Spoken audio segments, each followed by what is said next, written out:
छात्र मित्रों, आप सभी को नमस्कार। पिछले वीडियो में मंगलूरु विश्वविद्यालय के सेकेंड बीकॉम के थर्ड सेमेस्टर के अंतर्गत निर्धारित लंबी कविताएं जो मुखौटा, इसका हमने अध्ययन किया था, उसका आगे अध्ययन करेंगे। तो जैसे कि आप सभी जानते हैं, कविता पढ़ने का उद्देश्य लंबी कविता विधा की विशेषता को समझ सकते हैं या समझना इसका उद्देश्य है। वर्तमान समाज की मानसिकता को अवगत कराना इसका उद्देश्य है। किसी भी व्यक्ति पर भरोसा करने से पहले सच्चाई को जान लेने की ज़रूरत पर बल देना इस कविता का उद्देश्य होता है। मुखौटा पहनकर समाज को धोखा देने वालों के प्रति जागरूक करना इस कविता का अन्य उद्देश्य। कविता पढ़ने का परिणाम क्या हो सकता है? इंसानों और उसके मुखौटों के विविध पहलुओं को जानेंगे। वर्तमान समाज में व्यक्ति जो दिखाई देता है वह सच नहीं है, इस बात को हम समझेंगे। मुखौटा पहनकर झूठे जीवन जीने वालों को पहचानेंगे। 21वीं शताब्दी के बाजारीकरण के परिणाम को जानेंगे। समकालीन बाजार की मानसिकता को समझेंगे। तो मित्रों, अभी इस कविता के हमारे कवि है विमल कुमार। इनका जन्म, जो संक्षिप्त परिचय हम देखेंगे, इनका जन्म 9 दिसंबर 1960 को पटना, बिहार में हुआ था। ये सत्ता, समाज और बाजार आदि पत्रिकाओं के संपादक भी रह चुके हैं। इनकी प्रमुख रचनाएं हैं चांद@आसमान.com, सपनों में एक औरत से बातचीत, यह मुखौटा, कालगर्ल, चोर पुराण, रावण को गुस्सा क्यों आता है आदि इनकी प्रमुख रचनाएं हैं। तो मित्रों, ये हमारे कवि विमल कुमार इस लंबी कविता के कवि है। तो इस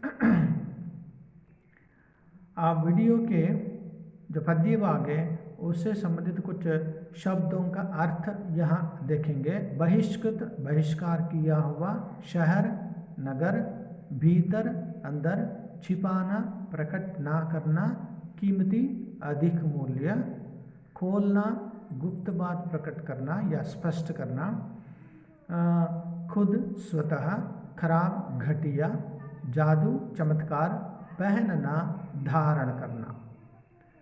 तो इस कविता का सार इस प्रकार है। प्रत्येक व्यक्ति के जीवन की विषमताओं एवं व्यथा का चित्रण इस कविता में मिलता है। आज के व्यक्ति के मुखौटों से परेशान, आज के व्यक्ति मुखौटों से परेशान है, जिसके कारण व्यक्ति की असलियत को पहचानना मुश्किल हो गया है।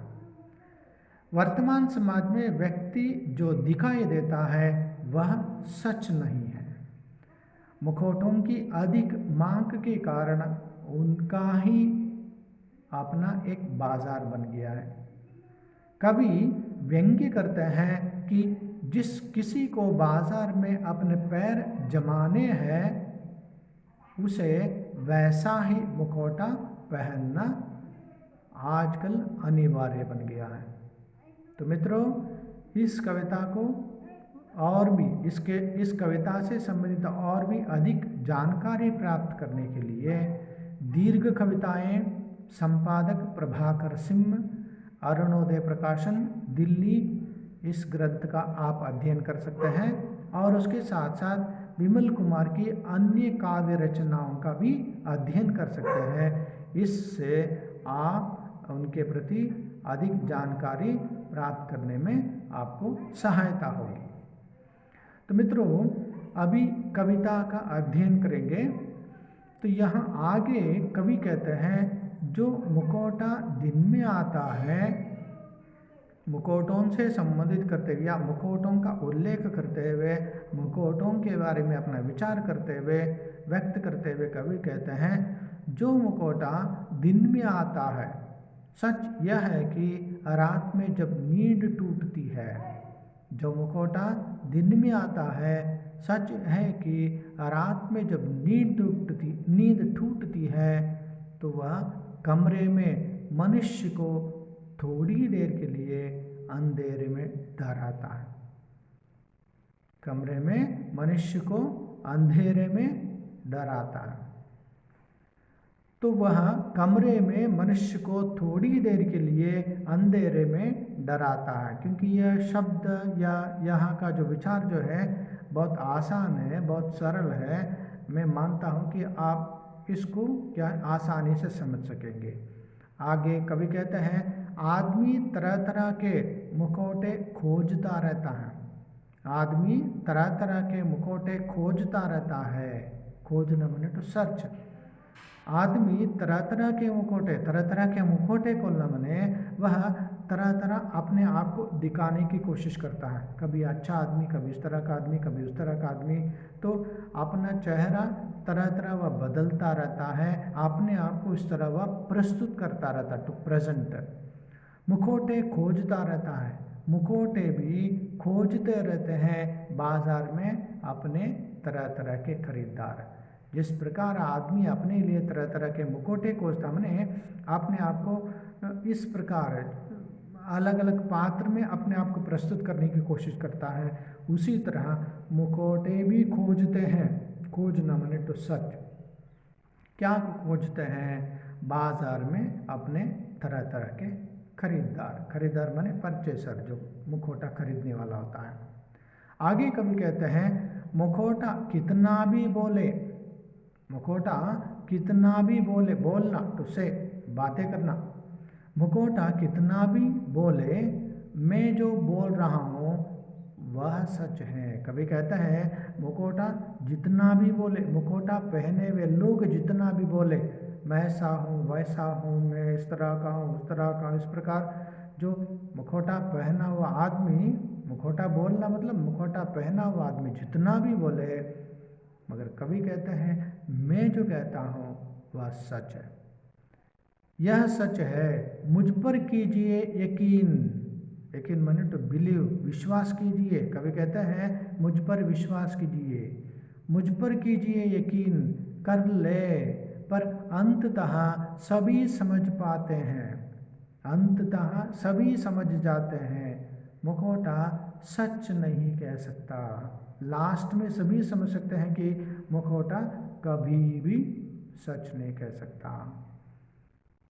इस तरह मुखौटा कभी भी सच नहीं कह सकता, तो कब उनको मालूम हो जाता है? अंत में मालूम हो जाता है। इसलिए कवि कहते हैं मुखौटा सच नहीं कह सकता, क्योंकि उसकी भाषा में ही छिपा हुआ है झूठ। मुखौटे तो बोलने के लिए जिस भाषा को इस्तेमाल करता है उसी में झूठ छिपा हुआ रहता है, इसीलिए मुखौटा कभी भी सच नहीं बोल पाता। आगे कवि कहते हैं दुनिया में कहीं भी दिखाई दे सकता है, दुनिया में कहीं भी दिखाई दे सकता है, किसी रंग में और किसी रूप में।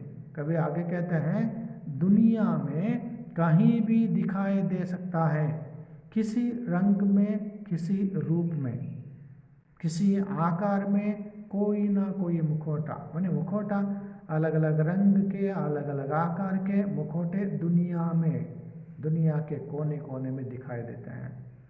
किसी आकार में कोई न कोई मुखौटा, पर मुखौटा अपने आप बनता नहीं।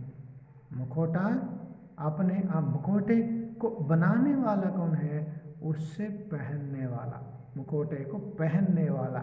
मुखौटे को पहनने वाला अपने लिए जिस प्रकार का मुखौटा चाहिए उसी तरह मुखौटा वह बनाता है। इसलिए कवि कहता है कि पर मुखौटा अपने आप बनता नहीं, मनुष्य ही बनाता है उसे। मुखौटे को बनाने वाला कौन है? मनुष्य है। मनुष्य ही मुखौटे को बनाता है और फिर मुखौटा मनुष्य को अपने वश में कर लेता। जो आदमी जिस मुखौटे को बनाता है वही मुखौटा उस मनुष्य को अपने काबू में, वश माने टू कंट्रोल, काबू तन्न वशक पड़तुकोल, वश में कर लेता है। यह कवि का विचार है। तो मित्रों, इस कविता भाग से संबंधित बहुविकल्पी प्रश्न अभी देखेंगे। पहला प्रश्न है, मुखौटा कब आता है? मुखौटा कब आता है? इसके 4 ऑप्शंस है, दिन में, रात में, सवेरे, शाम को। ये आप सभी जानते हैं, इसका सही उत्तर दिन में। मुखौटा कब आता है? दिन में आता है। और दूसरा प्रश्न, मुखौटा कहाँ टंगे रहते हैं? मुखौटा कहाँ टंगे रहते हैं? तो इसके 4 ऑप्शंस है, ए कमरे में, बी खिड़की पर, सी द्वार पर, डी दीवारों पर। तो जैसे कि मैं समझ गया हूँ, आप सभी आप जानते हैं, तो इसका सही उत्तर मुखौटा दीवारों पर टंगे रहते हैं। यह इसका सही उत्तर है। आपने जैसा सोचा है वही सही है। और तीसरा प्रश्न है, मुखौटा कब उठता है? मुखौटा कब उठता है? इसके 4 ऑप्शन है, ए सुबह, बी शाम को, सी रात को, डी दोपहर को। तो आपने जो सोचा है वह सही उत्तर है, मुखौटा सुबह को उठता है। मुखौटा सुबह को उठता है, सही उत्तर है। तो मित्रों, आज के लिए मतलब इस वीडियो में इतना हमने अध्ययन किया है। तो और भी अधिक जानकारी के लिए जो आपके पाठ्य विषय में निर्धारित जो पुस्तक है उसका अध्ययन कीजिए और अध्ययन जारी रखिए। अगले वीडियो में आपके सामने मैं प्रस्तुत होता हूँ। धन्यवाद।